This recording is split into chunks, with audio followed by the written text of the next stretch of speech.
বিসমিল্লাহির রহমানির রহিম। আসসালামু আলাইকুম ওয়া রাহমাতুল্লাহ। সুপ্রিয় বন্ধু ভাই ও বোনেরা, আবারও আপনাদের মাঝে নতুন একটি ভিডিও নিয়ে হাজির হলাম। আজকে আমরা এসেছি কুষ্টিয়া জেলার ভেড়ামারা উপজেলার বাইসর ইউনিয়নের ১৬ দাগে অর্থাৎ হার্ডিং ব্রিজের এই ভেড়ামারা অংশ দেখানোর জন্য। তো চলুন দেখা যাক। এই যে এখানে একটি টয়লেট, এই যে এখানে একটি কক্ষ, এই পাশেও একটি কক্ষ। যাহারা এই ব্রিজের প্রহরীর দায়িত্বে নিয়োজিত থাকে তাহারা এই রুম এবং এই টয়লেট ব্যবহার করেন।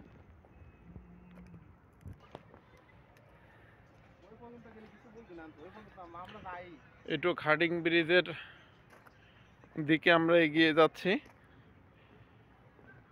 খুবই নান্দনিক এবং খুবই সুন্দর একটি ব্রিজ, যেটি দেখলেই আপনাদের সবারই ভালো লাগবে আশা করি। আমরা যত কাছে এগিয়ে যাচ্ছি তত মনের ভিতর একটি উৎসাহ আকাঙ্ক্ষা কাজ করছে যে কত সুন্দর, যত কাছ থেকে দেখব তত সুন্দর লাগবে। এই হার্ডিং ব্রিজটি মূলত পদ্মা নদীর উপর অবস্থিত। এই হার্ডিং ব্রিজের নিচেই পদ্মা নদী। এই যে এই পাশে পদ্মা নদী দেখতে পাচ্ছেন আপনারা, এই পাশে পদ্মা নদী। এই যে নিচ দিয়ে একটি রাস্তা চলে গিয়েছে ওই পাশে সলেমানের আস্তানার দিকে।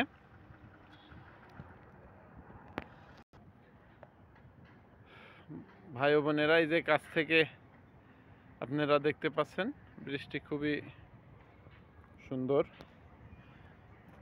প্রতি বছর অন্তর অন্তর বছরে 1 থেকে 2 বার এখানে রং করা হয়।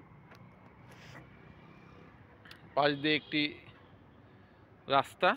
যারা এই বাংলাদেশ রেলওয়েতে কর্ম করেন, যাদের বাড়ি এই ভেড়ামারা 16 দাগ, তারা সাইকেল নিয়ে ওই পারে দিয়ে যাতায়াত করেন এবং এটি যখন ব্রিজের রেল লাইনের কোনো কাজকাম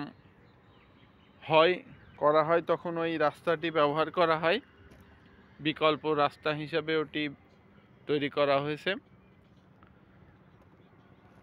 তো বাংলাদেশের দীর্ঘ রেল সেতুই এটা।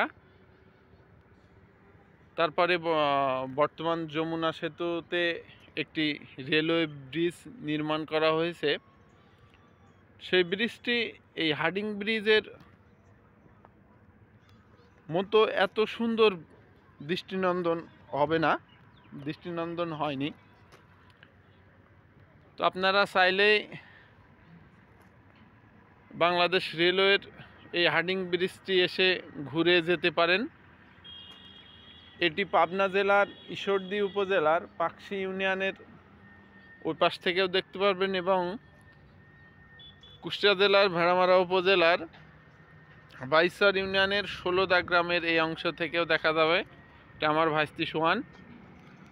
তো আপনাদের মাঝে আবার নতুন কোনো ভিডিও নিয়ে হাজির হব।